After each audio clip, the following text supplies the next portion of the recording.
Hi friends, 5 പൈസ എന്ന ആപ്ലിക്കേഷനിലൂടെ നമ്മുടെ ഡിമാറ്റ് അക്കൗണ്ടിലേക്ക് എങ്ങനെ ക്യാഷ് ഇൻവെസ്റ്റ് ചെയ്യാമെന്ന് ഈ വീഡിയോയിലൂടെ നമുക്ക് പഠിക്കാം. ആദ്യമായിട്ട് 5 പൈസയുടെ ആപ്ലിക്കേഷൻ ഓപ്പൺ ചെയ്യുന്നു. ആപ്ലിക്കേഷനിൽ ക്ലിക്ക് ചെയ്യുന്നു. ഓപ്പൺ ആയപ്പോൾ നമ്മുടെ ക്ലയൻറ്റ് ഐ ഡി മുകളിൽ കാണിക്കുന്നുണ്ട്. താഴെ സൈനപ്പ്, ജനറേറ്റ് OTP ഈ രണ്ട് ഓപ്ഷൻസ് നമുക്ക് കാണാൻ പറ്റും. ഇതിൽ ജനറേറ്റ് OTP കൊടുക്കുക. ഇപ്പോൾ ഒരു OTP ഫോണിലേക്ക് വരുന്നതാണ്. അത് ഓട്ടോമാറ്റിക്കായിട്ട് തന്നെ ഇവിടെ ഡിറ്റക്റ്റ് ആയിട്ടുണ്ട്. ഇനി ഓട്ടോമാറ്റിക് ആകുന്നില്ലെങ്കിൽ ആ OTP ഒന്ന് എൻ്റർ ചെയ്ത് കൊടുക്കുക. അതിനുശേഷം താഴെ വെരിഫൈ എന്ന ബട്ടണിൽ ക്ലിക്ക് ചെയ്യുക. ഇപ്പോൾ നമ്മൾ നേരത്തെ കൊടുത്തിട്ടുള്ള 6 ഡിജിറ്റ് പിന്ന് എൻ്റർ ചെയ്യണം. ഇതാദ്യമായിട്ട് നമ്മൾ ആപ്ലിക്കേഷൻ തുറക്കുമ്പോൾ കൊടുക്കുന്ന പിന്നാണ്. ഞാനിവിടെ അത് എൻ്റർ ചെയ്യുന്നു. അതിനുശേഷം സബ്മിറ്റ് എന്ന് പറയുന്ന ബട്ടണിൽ ക്ലിക്ക് ചെയ്യണം. പിന്ന് മറന്നു പോയിട്ടുണ്ടെങ്കിൽ ഫോർഗോട്ട് പിൻ എന്ന ഭാഗത്ത് ക്ലിക്ക് ചെയ്താൽ മതി. സബ്മിറ്റിൽ ക്ലിക്ക് ചെയ്യുന്നു.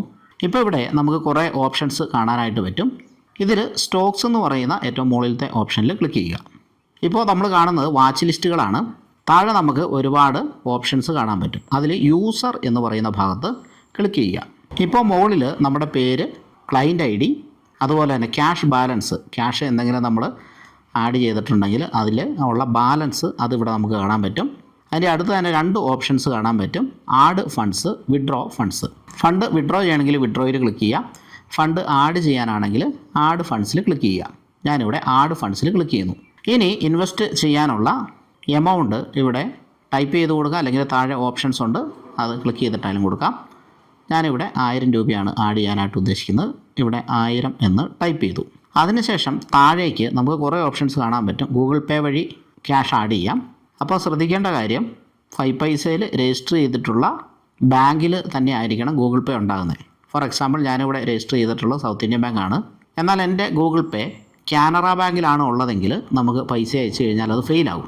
എന്നാൽ ഈ ഗൂഗിൾ പേ സൗത്ത് ഇന്ത്യൻ ബാങ്കിൽ ഇതേ അക്കൗണ്ടിൽ തന്നെയാണുള്ളത്. അതുകൊണ്ട് ഗൂഗിൾ പേ വഴി നമുക്ക് പൈസ അയക്കാൻ പറ്റും. UPI ID ഇവിടെ ടൈപ്പ് ചെയ്ത് കൊടുത്തിട്ട് നമുക്ക് പൈസ അയക്കാൻ പറ്റുന്നത് ഇങ്ങനെ കാണാൻ പറ്റും. നെറ്റ് ബാങ്കിങ് ഉപയോഗിച്ച് നമുക്ക് പൈസ അയക്കാൻ പറ്റും.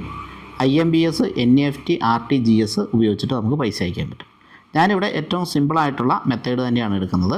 ഗൂഗിൾ പേയിലൂടെ നമുക്ക് ക്യാഷ് അയക്കാം. അതിനായിട്ട് ഞാനൊന്ന് ബാക്കോട്ട് പോകുന്നു. കാരണം നമുക്കിവിടെ ഡിഫാൾട്ടായിട്ട് ഗൂഗിൾ പേയിലേക്ക് പോകുന്ന ഓപ്ഷൻ മുകളിലുണ്ട്. നമ്മൾ താഴേക്ക് വന്നപ്പോൾ ആ ഓപ്ഷൻ കാണാതെ പോയതാണ്. ഇപ്പോൾ ഞാനൊന്ന് ബാക്കോട്ട് പോയിട്ട് വീണ്ടും എമൗണ്ട് എൻ്റർ ചെയ്ത് കൊടുത്തു. താഴേക്ക് വന്നപ്പോൾ ഗൂഗിൾ പേ ഇവിടെ നമുക്ക് കാണാൻ പറ്റും. നേരെ അതിൽ ക്ലിക്ക് ചെയ്യുക. ഗൂഗിൾ പേ ഓപ്പൺ ആകുമ്പോൾ നമ്മുടെ റെക്കോർഡിംഗ് ഓപ്ഷൻ വർക്കാവില്ല. അപ്പോൾ നമുക്കിവിടെ പേ എത്രയാണ് എമൗണ്ട് എന്ന് ഇവിടെ കാണാൻ പറ്റും. നിങ്ങൾക്കിത് കാണുന്നുണ്ടോ എന്ന് എനിക്ക് അറിയത്തില്ല, കാരണം റെക്കോർഡിംഗ് ഓപ്ഷൻ വർക്കാവില്ല. നേരെ ഗൂഗിൾ പേൻ്റെ പിൻ നമ്പറും ID എല്ലാം കൊടുത്തിട്ട് ക്യാഷ് സെൻഡ് ചെയ്യാവുന്നതാണ്. ഞാനിപ്പോൾ ഇവിടെ ക്യാഷ് സെൻഡ് ചെയ്ത് കഴിഞ്ഞു. ഇൻസ്റ്റൻ്റായിട്ട് തന്നെ 5 പൈസയിൽ ക്യാഷ് വരുന്നുണ്ടാവും. അപ്പോൾ നമുക്കിവിടെ കാണാൻ പറ്റും 7000 രൂപ എന്ന് കാണാൻ പറ്റും. നേരത്തെ 6000 ആയിരുന്നു, ഇപ്പോൾ 7000 എന്ന് നമുക്ക് കാണാൻ പറ്റും. അടുത്ത വീഡിയോയിൽ എങ്ങനെയാണ് സ്റ്റോക്ക് സെലക്ട് ചെയ്യുന്നതെന്നും എങ്ങനെയാണ് ബൈ ചെയ്യുന്നതെന്നും പഠിക്കാം. 5 പൈസയിൽ അക്കൗണ്ട് എടുക്കാനുള്ള ലിങ്ക് ഡിസ്ക്രിപ്ഷനിൽ കൊടുത്തിട്ടുണ്ട്. അക്കൗണ്ട് എടുക്കാൻ സപ്പോർട്ട് ആവശ്യമുണ്ടെങ്കിൽ സ്ക്രീനിൽ കൊടുത്തിട്ടുള്ള വാട്സപ്പ് നമ്പറിൽ ബന്ധപ്പെടാവുന്നതാണ്.